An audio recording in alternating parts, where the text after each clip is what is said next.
Livro Ana Karenina, de Liev Tolstói, parte 2, capítulo 7. Ouviram-se passos na porta e a princesa Betsy, sabendo que se tratava de Karenina, olhou de relance para Vronsky. Ele olhava na direção da porta e seu rosto tinha uma expressão nova e estranha. Com prazer e ao mesmo tempo timidez, mirava fixamente a recém-chegada, enquanto soerguia o corpo bem devagar. Ana adentrou a sala, mantendo-se perfeitamente ereta como sempre, com seus passos rápidos, seguros e leves que a distinguiam das demais mulheres da sociedade, e sem mudar a direção do olhar, percorreu os poucos passos que a separavam da anfitriã, apertou-lhe a mão, sorriu e, com o mesmo sorriso, virou-se e olhou para Vronsky. Ele a cumprimentou com uma grande inclinação do tronco e lhe ofereceu uma cadeira. Ana respondeu apenas com uma inclinação da cabeça. Ruborizou-se e franziu as sobrancelhas. Mas logo em seguida, enquanto cumprimentava os conhecidos com um aceno de cabeça e apertava as mãos que lhe eram oferecidas, Ana dirigiu-se à anfitriã.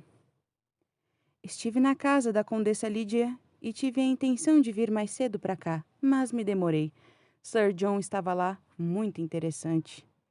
Ah, aquele missionário! Sim, contou coisas muito interessantes sobre a vida dos indianos. A conversa interrompida pela sua chegada de novo esmoreceu, como a chama de um lampião quando soprada. Sir John... Sim, Sir John, eu o vi. Fala bem. Vlassieva está completamente apaixonada por ele. É verdade que Vlassieva Caçula vai casar com Topov? Sim, dizem que está tudo resolvido. Estou surpresa com os pais dela. Dizem que é um casamento por amor. Por amor? Que ideias antediluvianas! Quem hoje em dia fala em amor? Disse a esposa do embaixador. O que fazer? Essa antiga moda tola ainda não caiu em desuso, disse Vronsky. Pior para aqueles que seguem essa moda. Só conheço casamentos felizes feitos por conveniência. Sim, mas em compensação, quantas vezes a felicidade dos casamentos por conveniência se dissolve como pó, justamente porque aparece aquela paixão, a qual antes não dera devida importância. Disse Vronsky. Mas chamamos de casamentos de conveniência aqueles que em ambas as partes já tomaram juízo. É como a febre escarlatina, é preciso ter sofrido para não adoecer de novo. Nesse caso, é impreciso inventar um modo de inocular o amor artificialmente, como a vacina contra a varíola. Quando moça, me apaixonei por um sacristão, disse a princesa Miyagi-Kaya. Não sei se isso me trouxe algum benefício. Não, brincadeiras à parte, creio que para conhecer o amor é preciso errar e depois corrigir-se, disse a princesa Betsy. Mesmo após o casamento? Perguntou a esposa do embaixador em tom jocoso. Nunca é tarde para se arrepender. O diplomata repetiu o provérbio inglês. Exatamente, apoiou Betsy. É preciso errar e depois corrigir-se. O que pensa a senhora sobre isso? Voltou-se para Ana, que com um sorriso constante e quase imperceptível ouvia a conversa em silêncio. Penso, respondeu Ana, brincando com a luva que despira. Penso... Se há tantas cabeças quanto são as maneiras de pensar, há de haver tantos tipos de amor quantos são os corações. Vronsky fitava Ana e, com o coração em suspenso, esperava o que ela ia dizer. Como se tivesse escapado de um perigo, soltou um suspiro quando Ana concluiu suas palavras. De súbito, Ana voltou-se para ele. Recebi uma carta de Moscou. Dizem que Kitty Tcherbatskaya está muito doente. É mesmo? Reagiu Vronsky de sobrancelhas franzidas. Ana fitou-o com severidade. A notícia não interessa ao senhor? Ao contrário, interessa muito. O que diz exatamente a carta, se posso saber? Perguntou. Ana levantou-se e aproximou-se de Betsy. Sirva-me uma xícara de chá, pediu, detendo-se atrás da cadeira de Betsy. Quando a princesa Betsy lhe servia o chá, Vronsky aproximou-se de Ana. O que diz a carta? Repetiu ele. Muitas vezes, penso que os homens não compreendem o que vem a ser algo desonroso, embora falem sempre do assunto, disse Ana sem lhe responder. Faz tempo que eu queria dizer isto ao senhor, acrescentou, e avançando alguns passos sentou-se à mesa de canto onde havia alguns álbuns. Não entendo em absoluto o sentido de suas palavras, disse Vronsky entregando-lhe a xícara. Ana olhou de relance para o sofá a seu lado e imediatamente Vronsky sentou-se. Sim, eu queria lhe falar, prosseguiu Ana sem olhar para ele. O senhor agiu mal, muito mal. E acaso ignoro que agi mal? Mas quem foi a causa de eu ter agido assim? Por que o senhor me diz isso? Perguntou Ana, lançando-lhe um olhar severo. A senhora sabe por quê? Respondeu com audácia e alegria, encarando seu olhar sem desviar os olhos. Não ele, mas ela sim perturbou-se. Isso apenas vem mostrar que o senhor não tem coração, disse Ana, mas seu olhar dizia que ela sabia que Vronsky tinha coração e por isso mesmo temia.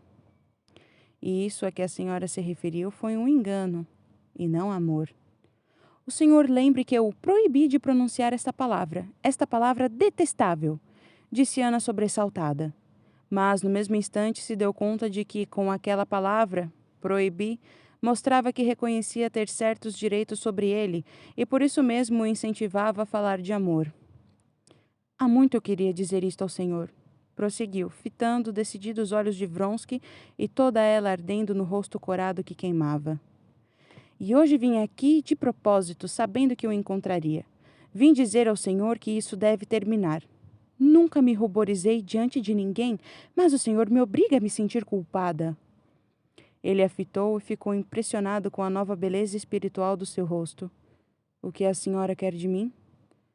Perguntou de modo simples e sério. Quero que vá a Moscou e peça desculpas a Kitty, respondeu Ana, e uma pequenina luz começou a cintilar em seus olhos. A senhora não quer isso, disse ele. Vronsky notava que Ana dizia aquilo que se obrigava a dizer, e não o que desejava. Se o senhor me ama como diz, sussurrou, faça isso, para que eu fique em paz. O rosto de Vronsky iluminou-se. Acaso ignora que a senhora é toda a minha vida? Mas paz eu não conheço e não lhe posso dar. Todo o meu ser, o meu amor, sim, posso. Não consigo pensar na senhora e em mim separados. A senhora e eu somos um só para mim. E não vejo no futuro nenhuma possibilidade de paz, nem para mim, nem para a senhora. Vejo a possibilidade de desespero, de infelicidade. Ou vejo a possibilidade de felicidade. E que felicidade! Será mesmo impossível? Acrescentou, só com os lábios, mas Ana ouviu. Com toda a força do pensamento, Ana se obrigava a dizer o que devia ser dito, mas em vez disso concentrou-se no olhar dele, o seu próprio olhar, repleto de amor, e nada respondeu. Aí está ele, pensou Vronsky com um arroubo, quando eu já começava a perder a esperança, e quando parecia que isso não ia mais ter fim. Aí está ele.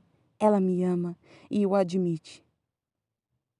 Então faça isto por mim. Nunca mais me diga essas palavras e sejamos bons amigos.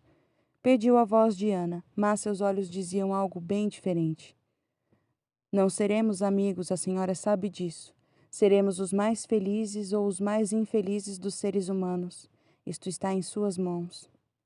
Ana quis dizer algo, mas ele a interrompeu.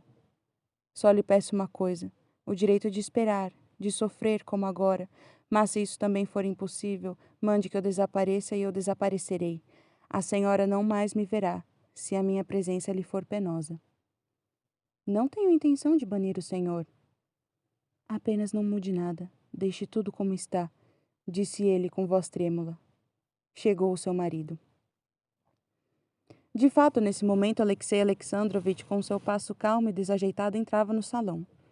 Depois de lançar um olhar para a esposa e para Vronsky, aproximou-se da anfitriã e, após sentar-se para tomar uma xícara de chá, começou a falar com sua voz pausada, sempre audível, no seu tom irônico de costume, a zombar de alguém. O rambolê da senhora está com o elenco completo, disse ele, correndo o olhar por todos os presentes, as graças e as musas. Mas a princesa Betsy não conseguia suportar aquele seu tom de voz sneering, como o chamava, e a anfitriã inteligente desviou-o com presteza para uma conversa séria sobre o serviço militar obrigatório. Alexei Alexandrovitch logo se deixou empolgar pela conversa e, já com seriedade, passou a defender a nova legislação perante a princesa Betsy que a atacava. Vronsky e Anna continuaram sentados junto à mesinha. Isso está se tornando indecente, sussurrou uma senhora apontando com os olhos para Karenina, Vronsky e o marido. E então o que eu dizia à senhora? Reagiu uma amiga de Anna. Mas não só aquelas senhoras, como também quase todos os presentes no salão, até a princesa Miagkaia e a própria Betsy, lançavam olhares na direção do par que se havia isolado do círculo comum, como se aquilo os incomodasse. Só Alexei Alexandrovitch não dirigiu o olhar nenhuma vez naquela direção e não se desviou do tema da conversa iniciada. Percebendo a impressão desagradável que se produzia em todos, a princesa Betsy tratou de pôr outra pessoa em seu lugar, para ouvir Alexei Alexandrovitch, e aproximou-se de Anna. Sempre me admiro com a precisão e clareza de expressão do seu marido, disse ela. Os conceitos mais transcendentes tornam-se acessíveis para mim quando ele fala. Ah, sim, respondeu Anna, radiante, com um sorriso de felicidade e sem compreender uma única palavra do que Betsy lhe dizia. Encaminhou-se à mesa grande e integrou-se à conversa geral. Alexei Alexandrovitch, depois de meia hora ali sentado, aproximou-se da esposa e propôs irem juntos para casa. Mas ela, sem olhar para ele, respondeu que ficaria para o jantar. Alexei Alexandrovitch curvou-se em cumprimento e saiu. O cocheiro de Karenina, um tártaro velho e gordo, de casaco de couro lustroso, controlava com dificuldade o cavalo cinzento da esquerda, que, gelado com a friagem, empinava no pátio de entrada. O lacaio estava imóvel e segurava aberta a portinhola da carruagem. O porteiro estava imóvel e segurava aberta a porta de saída. Anna Arkadyevna, com a mãozinha ligeira, desembaraçava a renda da manga que se prendera no colchete do seu manto e, com a cabeça inclinada, ouvia com admiração que dizia Vronsky que a acompanhava. A senhora nada declarou, e convenhamos, eu também nada exijo, dizia ele. Mas a senhora sabe que não preciso de amizade. Para mim, só é possível uma felicidade nesta vida. Aquela palavra que a senhora tanto detesta. Sim, amor. Amor, repetiu Anna devagar, com a voz voltada para dentro, e de repente, no instante que desembaraçou a renda, acrescentou. Não gosto dessa palavra, porque para mim tem um significado enorme, muito maior do que o senhor pode imaginar. E lançou um olhar para o rosto dele. Até a vista. Estendeu-lhe a mão, passou pelo porteiro com passos rápidos e ágeis e desapareceu no interior da carruagem. O olhar de Anna e o toque de sua mão o puseram em chamas. Vronsky beijou a palma da própria mão no local em que Anna tocara e seguiu para casa, com a feliz consciência de que naquela noite ele se aproximara do seu objetivo mais do que nos 2 meses anteriores.